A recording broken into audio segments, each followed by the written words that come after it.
सूरज अभी पूरा उगा भी नहीं था, पर गांव के बाहर फैले कूड़े के मैदान में एक दुबला पतला आदमी फटी कमीज और पुराने बोरे के साथ झुककर कुछ ढूंढ रहा था। नाम था सलीम, वही जिसे गांव वाले निकम्मा कहकर पुकारते थे। बच्चे हंसते। देखो, कबाड्डी वाला आ गया। वो कुछ नहीं कहता, बस चुपचाप वहां से चला जाता। घर में न चूल्हा था, न कोई बात करने वाला। पत्नी सालों पहले बच्चों को लेकर मायके चली गई थी। उसके बाद से झोपड़ी में वो सिर्फ अकेला रहता। उस दिन भी सलीम ने कूड़े के ढेर में एक नया कोना चुना। छड़ी से मिट्टी उलटते हुए अचानक उसकी नजर एक अजीब चीज पर पड़ी।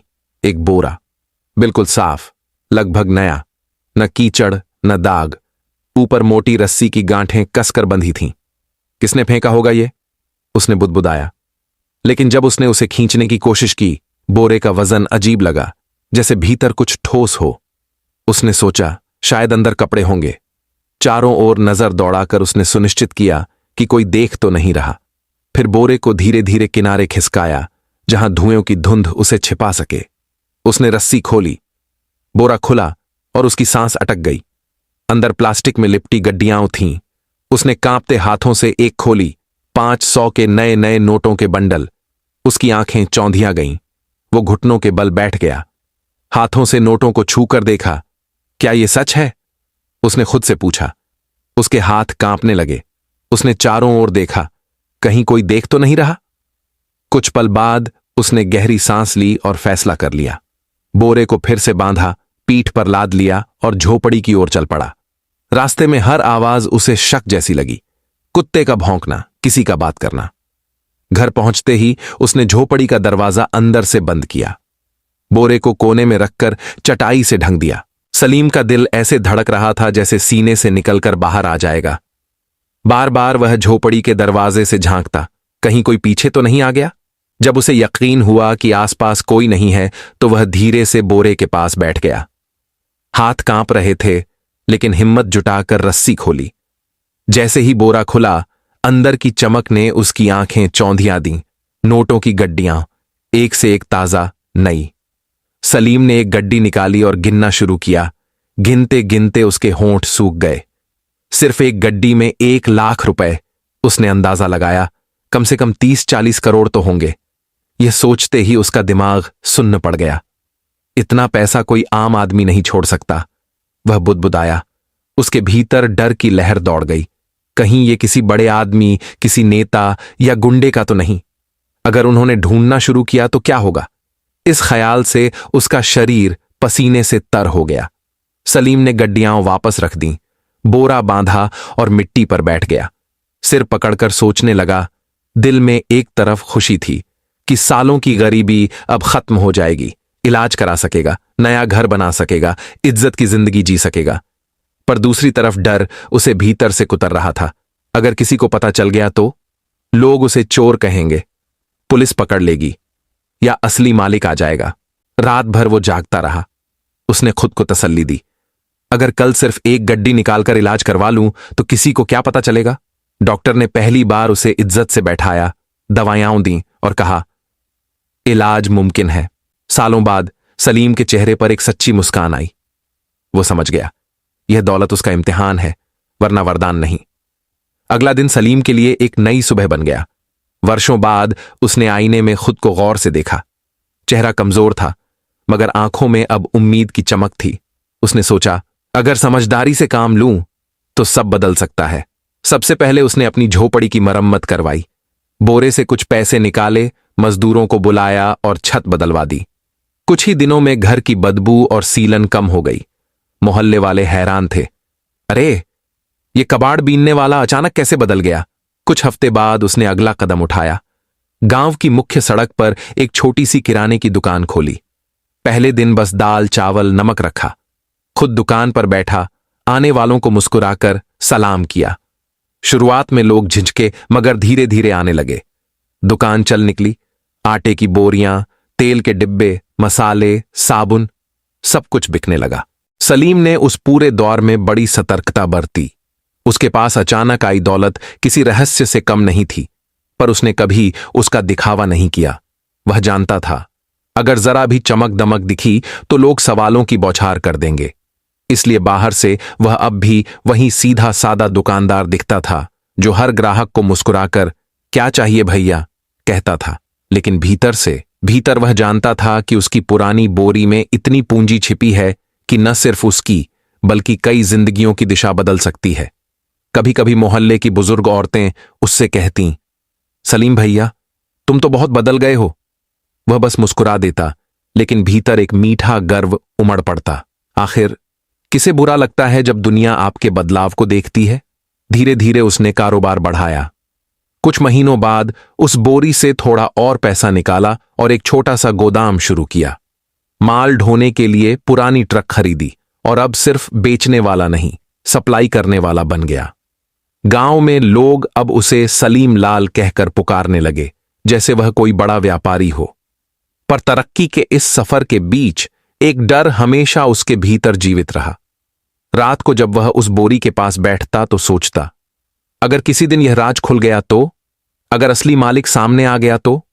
और अगले ही पल खुद को दिलासा देता, नहीं, यह मेरी किस्मत का इनाम है।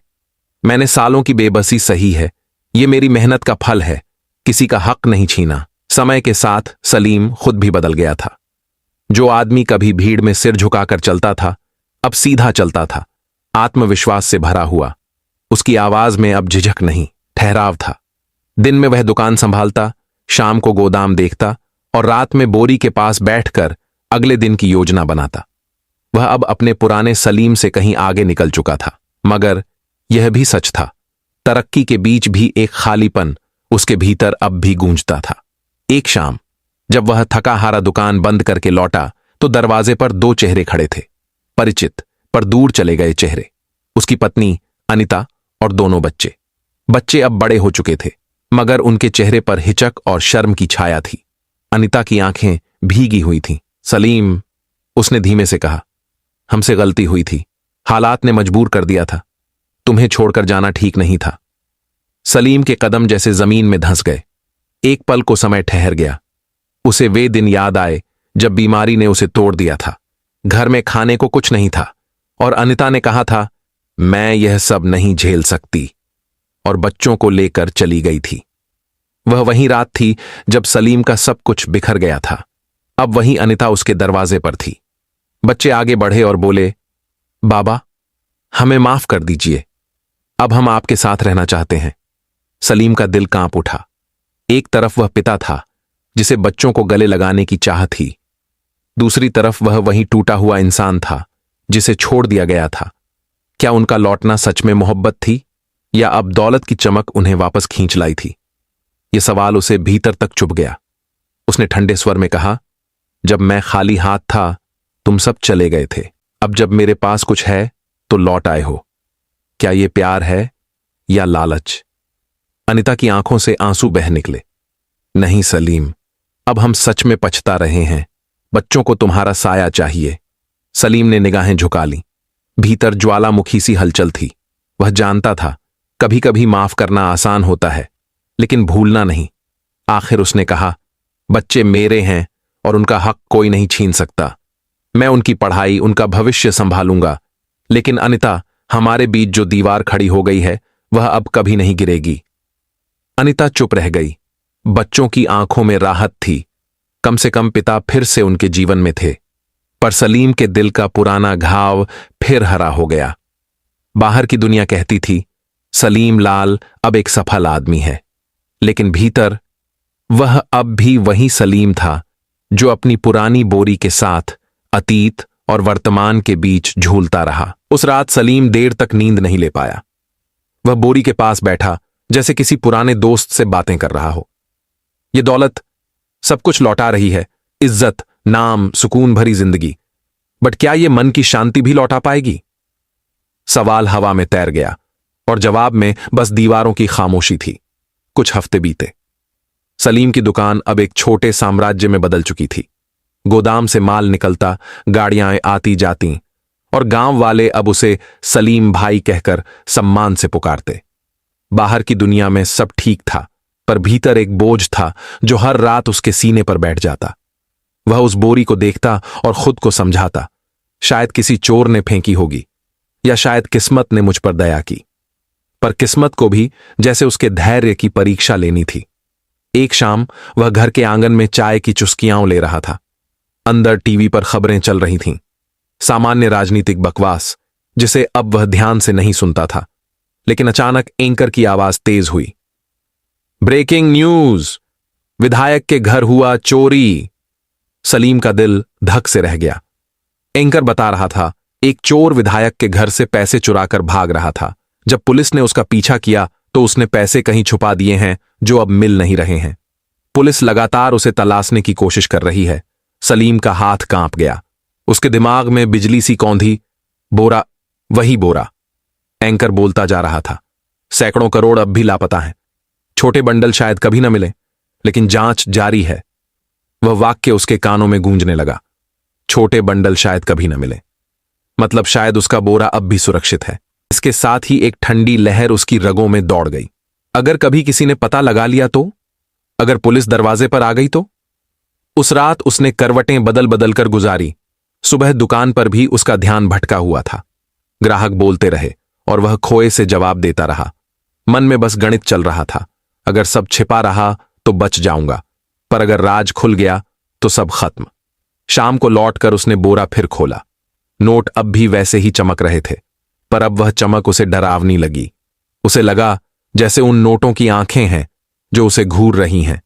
सलीम ने गड्डियां वापस रखीं और खुद से कहा, यह दौलत मुझे बचा भी सकती है और मिटा भी सकती है। उस दिन से उसने एक संकल्प लिया, अब कोई जल्दबाजी नहीं। थोड़ा थोड़ा पैसा निकालेगा, धीरे धीरे खर्च करेगा ताकि किसी को शक न हो। पर दिल के अंदर अब एक नया जख्म बन चुका था। हर बार जब वह नोट गिनता उसके हाथ जैसे कांपते। फिर भी जिंदगी चलती रही। इसी दौरान एक दिन पास के गांव से एक आदमी सामान लेने आया। साथ में थी उसकी बहन सलोनी, सादा सी। 2 साल पहले उसने अपने पति को बीमारी में खो दिया था और अब अपने भाई के साथ कामकाज संभाल रही थी। सलीम ने जब पहली बार उससे बात की तो उसे अजीब सुकून महसूस हुआ। सलोनी की बातों में न कोई दिखावा था, न कोई मतलब। वह सलीम को एक व्यापारी नहीं, एक इंसान की तरह देखती थी। धीरे धीरे वह दुकान पर आने लगी, कभी भाई के साथ, कभी अकेली। हर बार उसके लहजे में एक सहज विनम्रता होती जो सलीम के दिन की थकान उतार देती। एक दिन सलोनी ने मुस्कुराते हुए कहा, आप बहुत मेहनती हैं सलीम जी, गांव में सब आपकी इज्जत करते हैं। सलीम उस पल बस मुस्कुरा दिया, लेकिन उसके भीतर एक अनकहा एहसास जागा। शायद पैसा इंसान को सुरक्षित कर सकता है, मगर किसी का अपनापन ही उसे जिंदा रखता है। जब सलोनी ने मुस्कुराते हुए कहा, आप बहुत इज्जतदार इंसान हैं, तो सलीम के भीतर कुछ पिघल गया। बरसों बाद किसी ने सम्मान दिया था, वो भी एक सुंदर औरत ने। उसके सीने में जैसे ठंडक उतर गई। धीरे धीरे दोनों के बीच एक नर्म रिश्ता पनपने लगा। सलोनी सिर्फ सुनती नहीं थी, वह समझती थी। जब उसे सलीम के अतीत का पता चला तो उसने अफसोस नहीं जताया, बल्कि उसकी आंखों में देखकर कहा, जो बीत गया वो वक्त की परीक्षा थी, अब जरूरी है कि तुम आगे बढ़ो। इन शब्दों ने सलीम के भीतर जैसे कोई नया दीपक जला दिया। कुछ महीनों बाद उसने एक फैसला लिया, वह सलोनी से शादी करेगा। गांव में यह खबर सुनते ही तरह तरह की बातें होने लगीं। किसी ने ताना मारा, कबाड़ बिनने वाला अब नई बीवी लाएगा, तो किसी ने हंसते हुए कहा, चलो अब इस बेचारे की जिंदगी में रोशनी तो आई। सलीम ने किसी बात का जवाब नहीं दिया। वह जानता था यह शादी सिर्फ साथ पाने के लिए नहीं, बल्कि खुद को नया जीवन देने के लिए है। शादी बहुत सादगी से हुई, ना बैंड बाजा, ना दावतों की भीड़, बस 2 साक्षी, कुछ फूल और 2 दिलों की नई शुरुआत। सलोनी के आने के बाद सलीम का घर जैसे सांस लेने लगा। जब सलीम दुकान से थका हारा लौटता तो सलोनी मुस्कुराकर दरवाजा खोलती। वो मुस्कान न महंगी थी न बनावटी। इन छोटी छोटी बातों ने सलीम को वो सुकून दिया जो किसी दौलत से नहीं खरीदा जा सकता। फिर भी जब रात गहराती और सलोनी सो जाती, सलीम का मन फिर उसी बोरी के पास जा बैठता। वह बोरी उसे चैन नहीं लेने देती थी। हर बार नोटों की चमक उसे यह याद दिलाती, यह दौलत पवित्र नहीं है। वह सोचता, अगर यह पैसा किसी जुर्म से जुड़ा है तो इससे मुझे शांति कैसे मिल सकती है। यही विचार धीरे धीरे उसे एक बड़े फैसले तक ले गए। सलीम ने ठान लिया, अब यह पैसा सिर्फ उसका नहीं रहेगा, ये दूसरों के लिए काम आएगा। उसे अच्छी तरह याद था कि गरीबी कैसे इंसान की इज्जत तक छीन लेती है। वो ताने, वो उपेक्षा, वो दिन जब क्लिनिक का मुलाजिम उसे हिकारत से देखता था, वो सब उसकी यादों में अब भी जिंदा थे। और फिर एक सुबह उसने पहला कदम बढ़ाया। गांव की पुरानी मस्जिद बारिश में टपकती थी।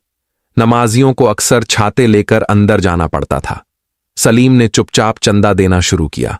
जब रकम काफी हो गई तो उसने अपना नाम सामने रखा। गांव में खलबली मच गई। वही सलीम जो कचरा बीनता था, इतना पैसा कहां से आया? कुछ ने ताना मारा, कुछ ने शक जताया, शायद जुए में जीता होगा। लेकिन जैसे जैसे मस्जिद की दीवारें उठती गईं, सलीम की नीयत साफ होती गई। लोगों ने देखा वह दिखावे के लिए नहीं, सच्चे मन से मदद कर रहा है। धीरे धीरे आलोचनाएं थम गईं और गांव के लोग अब उसे सलीम मियां कहकर सम्मान देने लगे। वो आदमी जिसे कभी समाज ने ठुकरा दिया था, अब समाज का सहारा बन गया था। सलीम ने अपने जीवन में एक और बड़ा कदम उठाया। इस बार उसने पैसे से नहीं, दिल से निवेश करने का फैसला किया। उसने घोषणा की, मैं गांव में एक स्कूल खोलूंगा जहां हर गरीब बच्चा बिना फीस के पढ़ सकेगा। लोगों ने पहले तो सोचा यह बस एक भावनात्मक बयान है, लेकिन जब नींव की पहली ईंट रखी गई तो सब समझ गए। सलीम अब सिर्फ व्यापारी नहीं रहा, वह गांव का रहनुमा बन चुका था। सलोनी ने भी उसका साथ दिया, कंधे से कंधा मिलाकर। कुछ युवा शिक्षक मामूली वेतन पर पढ़ाने को तैयार हो गए। कोई कहता यह तो चमत्कार है, कोई दुआ देता खुदा ऐसे लोगों को सलामत रखे। सलीम ने बाकी बचे हुए पैसे और भी व्यापार में लगा दिया और ऐसे करते करते वो अब सच में एक बहुत अमीर आदमी बन गया। अब उसे उस बोर की कोई जरूरत नहीं थी। अब उसकी कमाई ही इतनी ज्यादा थी कि वो अब अरबों में बिजनेस करता, लेकिन फिर भी वो अल्लाह का शुक्र अदा करता और गरीबों की मदद करता। उसने अपनी पहली बीवी और बच्चों को लंदन में एक बद्धा सा बंगला और एक होटल बनवा कर दे दिया। उसकी पहली बीवी भी अपने बच्चों के साथ खुश रहने लगी।